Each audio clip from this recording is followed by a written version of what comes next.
ચલો હવે ચોપડીના પાના નંબર 29 ઉપર દરેક વિદ્યાર્થીઓ દાખલા નંબર 4ની રકમ ધ્યાનથી સમજો. હું તમને આ દાખલાની અંદર એકમ પરિવર્તન કેવી રીતે કરવું તે શીખવાડું. દાખલાની રકમ કંઈક આ રીતની છે. નીચેની માહિતીને આધારે વર્ષ 2014ને આધાર વર્ષ તરીકે લઈ, 2014નું જે વર્ષ છે એ આધાર વર્ષ છે, આધાર વર્ષ તરીકે લઈ વર્ષ 2015 માટે લાસ્પિયર, પાસી અને ફિશરનો સૂચકાંક ગણો. હવે તમને જે આ રકમ ચોપડીમાં છાપીને આપી છે, પહેલાં હું તમને એની સમજૂતી આપું, પછી અલગથી તમને એનું એકમ પરિવર્તન કરતાં શીખવાડું. આની રકમમાં વસ્તુ A, B, C અને D આપી છે. એનો એકમ આપ્યો છે 20 કિલોગ્રામ. મેં તમને અગાઉના વિડીયોમાં શીખવાડ્યું હતું, જ્યારે કોઈ પણ એકમની આગળ કોઈ રકમ લખેલી હોય તો એ 20 કિલોગ્રામનો ભાવ છે તેમ માની લેવાનું. તો આ 80 રૂપિયા જે ભાવ છે એ 20 કિલોગ્રામનો છે, પરંતુ પાછળ જુઓ જથ્થો 5 કિલોગ્રામ જ આપ્યો છે, એટલે 20 કિલોગ્રામના ભાવ સાથે ડાયરેક્ટ ગુણાકાર થાય નહીં. તો અહીંયા આગળ ભાવમાં એકમ પરિવર્તન કરવું પડશે. હવે એ જ રીતે બી નામની વસ્તુમાં ધ્યાનથી સમજો. અહીં કિલોગ્રામ આપ્યો છે, એટલે 1 કિલોગ્રામનો જ ભાવ 20 રૂપિયા છે, પરંતુ પાછળ જે જથ્થો આપ્યો છે ને એ ગ્રામમાં આપ્યો છે, એટલે અહીંયા આગળ બંનેના જથ્થામાં પરિવર્તન કરવું પડશે. આ ગ્રામ છે એને કિલોગ્રામમાં ફેરવવા પડશે. હવે એ જ રીતે અહીંયા ક્વિન્ટલનો ભાવ 2000 આપ્યો છે અને અહીંયા આગળ જથ્થો કિલોગ્રામમાં આપ્યો છે. ભાવ ક્વિન્ટલમાં છે, એટલે ભાવનો એકમ ક્વિન્ટલ છે અને જથ્થાનો એકમ કિલોગ્રામ છે, માટે અહીંયા આગળ આપણે ભાવમાં પરિવર્તન કરી દઈશું. અને એ જ રીતે છેલ્લે ડી નામની જે વસ્તુ છે એમાં ભાવનો એકમ ડઝન છે, એટલે આ 48 રૂપિયા જે ભાવ છે ને એ 1 ડઝનનો છે, જ્યારે પાછળ તમે જુઓ જથ્થો તમને નંગમાં આપ્યો છે. હવે અહીંયા આગળ જો આપણે ભાવ એક નંગ દીઠ શોધી કાઢીએ તો આપણે સરળતાથી એનો ગુણાકાર કરી શકીએ. તો હવે આ દરેકમાં એકમ પરિવર્તન કેવી રીતે કરવું એ હું તમને શીખવાડું, ત્યારે તમે તમારી ચોપડી તમારી પાસે રાખજો અને પેન્સિલનો ઉપયોગ કરજો. હું તમને ડાયરેક્ટ અહીં ગણતરી કેવી રીતે કરવી તે હવે સમજાવું. ચલો દરેક વિદ્યાર્થીઓ પોતાની ચોપડીની અંદર હું અહીંયા આગળથી જે એકમ પરિવર્તન શીખવાડું તે તમારી ચોપડીમાં પેન્સિલનો ઉપયોગ કરીને કરજો. હવે તમારી ચોપડીની અંદર તમારે એ નામની જે વસ્તુ છે ને એ 20 કિલોગ્રામનો ભાવ 80 રૂપિયા આપ્યો છે. તો મેં આગળના વિડીયોમાં શીખવાડેલું જ છે, તેમ છતાં ફરી શીખવાડું છું. જો જે એકમની આગળ 20 લખેલા હોય, 15 લખેલા હોય કે 10 લખેલા, વોટેવર કોઈ પણ રકમ લખેલી હોય તો તેને અહીંથી કટ કરી દેવાની. હવે આની જરૂર છે નહીં. આ 20ને ઉઠાવીને તમારે ભાવની નીચે લખી દેવાના. તો 80ની નીચે 20 લખી દો અને 120ની નીચે પણ 20 લખી દો, એટલે આપણે ભાવમાં પરિવર્તન કરીએ એવું સ્ટેપ સાબિત થઈ જશે. જો અહીંયા આગળ મીંડું કપાઈ ગયું. હવે અહીંથી છેદ ઉડાડીએ તો જવાબ 4 આવશે. તો અહીંયા તમે આ રીતે સર્કલ કરી અને 4 લખી દો, એટલે આ 1 કિલોગ્રામનો ભાવ આવી ગયો. ભાવનો એકમ કિલોગ્રામ જ છે, પણ 1 કિલોગ્રામનો ભાવ કેટલો થઈ ગયો? 4 રૂપિયા. હવે અહીંથી આ મીંડું કટ થઈ ગયું, અહીંથી છેદ ઉડી જાય તો અહીંયા આગળ તમે પેન્સિલ વડે સર્કલ કરીને લખી દો કે 6 રૂપિયા. 1 કિલોગ્રામનો ભાવ 6 રૂપિયા. તો આની અંદર ભાવમાં પરિવર્તન થઈ ગયું, જથ્થામાં પરિવર્તન કરવાની જરૂર નથી. એ જ રીતે બી નામની વસ્તુ દરેક જણ ધ્યાનથી તમારી ચોપડીમાં તમે ચેક કરજો. અહીંયા કિલોગ્રામ લખ્યો છે, ભાવનો એકમ કિલોગ્રામ છે, આગળ કંઈ જ નથી લખ્યું. તો એનો મતલબ એમ થાય કે આ 20 રૂપિયા ભાવ એ 1 કિલોગ્રામનો જ છે. હવે પાછળ ચેક કરીએ ને તો જથ્થો ગ્રામમાં આપ્યો છે, તો આ જથ્થો જે ગ્રામમાં આપ્યો છે ને એને કિલોગ્રામમાં ફેરવી નાખીએ તો આપણને એનું માપ ખબર છે કે 1 કિલોગ્રામ બરાબર 1000 ગ્રામ થાય.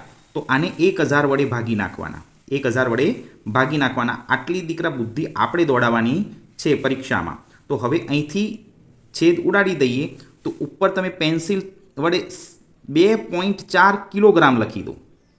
અહીંયા આગળ 24/10 કરશો તો 2.4 કિલોગ્રામ એ જથ્થો આવશે.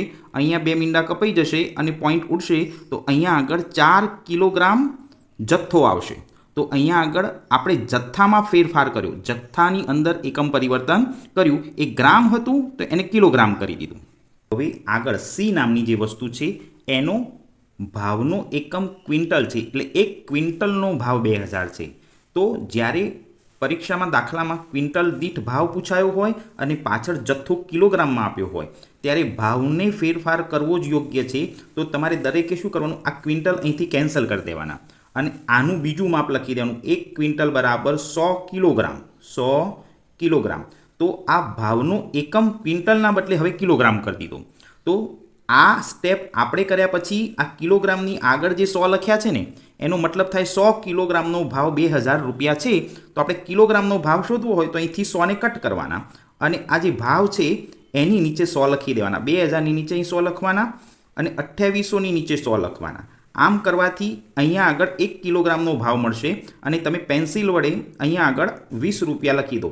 આ 20 રૂપિયા એ 1 કિલોગ્રામનો ભાવ થઈ ગયો. ભાવનો એકમ કિલોગ્રામ, આગળથી 100 કટ થઈ ગયા એટલે 1 કિલોગ્રામનો ભાવ 20 રૂપિયા.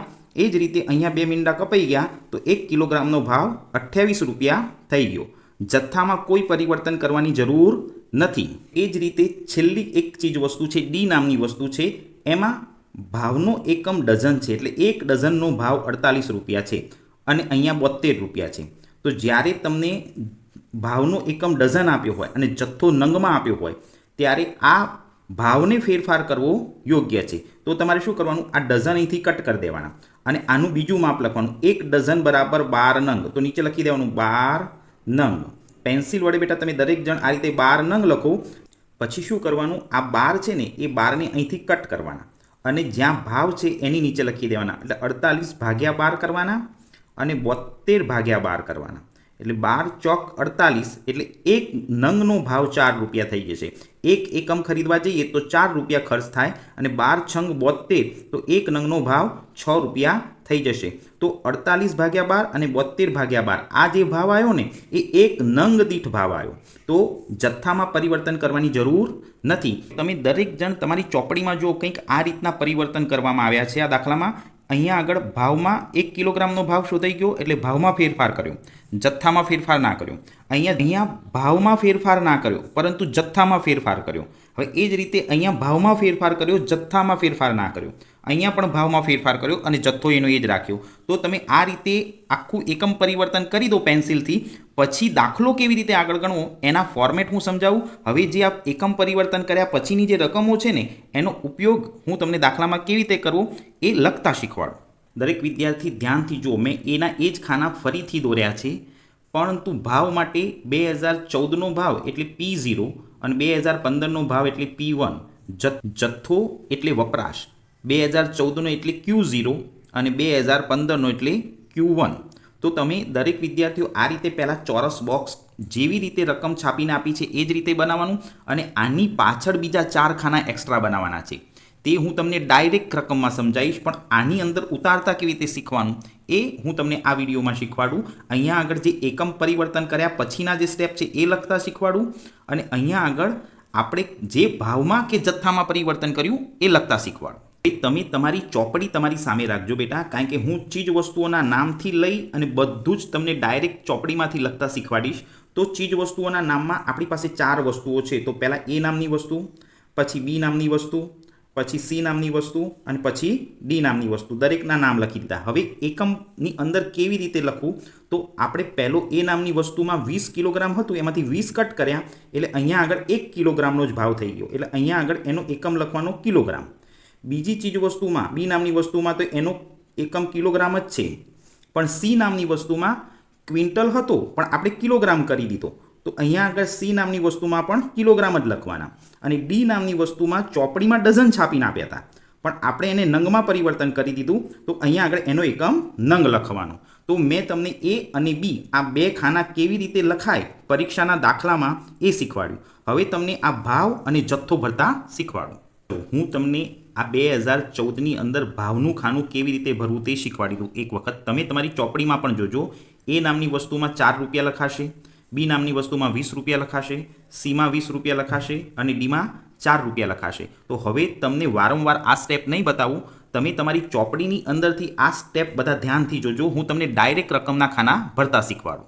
ચલો હવે A નામની વસ્તુની અંદર તમે ચોપડીમાં ધ્યાનથી જોજો કે પહેલી વસ્તુ છે એનો ભાવ 4 રૂપિયા, બીજીમાં કોઈ પરિવર્તન નથી કર્યું એટલે એનો ભાવ 20 રૂપિયા. પછી C નામની વસ્તુમાં ભાવ 20 રૂપિયા અને D નામની વસ્તુમાં ભાવ 4 રૂપિયા. હવે એ જ રીતે 2015નો ભાવ લેવો હોય તો A નામની વસ્તુમાં 6 રૂપિયા, B નામની વસ્તુમાં 24 રૂપિયા, C નામની વસ્તુમાં 28 અને છેલ્લે 6 રૂપિયા. તો આ બંને ભાવના ખાના ભરાઈ ગયા. આ P0નું ખાનું તૈયાર થઈ ગયું અને આ P1નું ખાનું તૈયાર થઈ ગયું. હવે એ જ રીતે જથ્થા માટે ગણતરી કરીએ. તમે દરેક જણ તમારી ચોપડીમાં જોજો જથ્થા માટે પહેલું ખાનું જે છે એ 5 કિલોગ્રામ છે એટલે 5 લખી દેવાના. હવે અહીંયા આગળ પાછળ કિલોગ્રામ લખવાની જરૂર નથી. અને બીજામાં 2.4 આપણે એકમ પરિવર્તન કર્યું હતું એટલે 2.4 2 કિલોગ્રામ અને 2 કિલો અને 400 ગ્રામ. પછી અહીંયા આગળ 10 કિલોગ્રામ અને પછી અહીંયા 30 નંગ. હવે ત્યાર પછી Q1નું ખાનું 7 કિલોગ્રામ, ત્યાર પછી 4 કિલોગ્રામ, પછી 15 કિલોગ્રામ અને 35 નંગ. 35 નંગ એટલે 35 એકમો. તો આ રીતે એકમ પરિવર્તન કર્યા પછી આવી કંઈક રકમ તૈયાર થાય અને પછી આગળ દાખલો ગણાય. તે હું તમને હવે ડાયરેક્ટ ગણતા શીખવાડીશ. હવે આ એ જ દાખલાનું ફોર્મેટ છે બેટા. અહીંથી અહીં સુધી તો માત્ર રકમ જ છે જે મેં આગળ તમને શાંતિથી શીખવાડી. હવે આ પાછળના 4 ખાના તમારે વધારાના તૈયાર કરવાના છે. આગળના 2 ખાના લાસ્ટ યર માટે અને પાછળના 2 પાસે માટે. આ પ્રકારના દાખલા મેં અગાઉના વિડીયોમાં મૂકેલા જ છે. તે દરેક જણ શાંતિથી જુઓ. આ 4 ખાનાની અંદર માત્ર કેલ્સી વડે ગુણાકાર જ કરવાનો છે. હવે અમને આ P1 અને Q0નું ખાનું જે છે એ બતાવી દઉં અને ગુણાકાર કઈ કઈ રકમનો કરીને મૂકવાનો તે સમજાવી દઉં. તો અહીંયા આગળ આ P1 અને Q0 તો આ બંને ખાનાનો ગુણાકાર 6 × 5 = 30 અને 24 × 2.4 એટલે 57.6, 28 × 10 એટલે 280 અને 30 × 6 6 તરી 18 એટલે 180. તમારે બેટા આ ખાનાનું ટોટલ હવે જાતે કરી અને ગણતરી કરવાની. હવે જુઓ P0 અને Q0ની સમજૂતી આપી દો. તો આ 2 ખાનાનો ગુણાકાર હવે તમારે જાતે કરવાનો અને આ આંકડા ભરી અને એનું ટોટલ કરવાનું.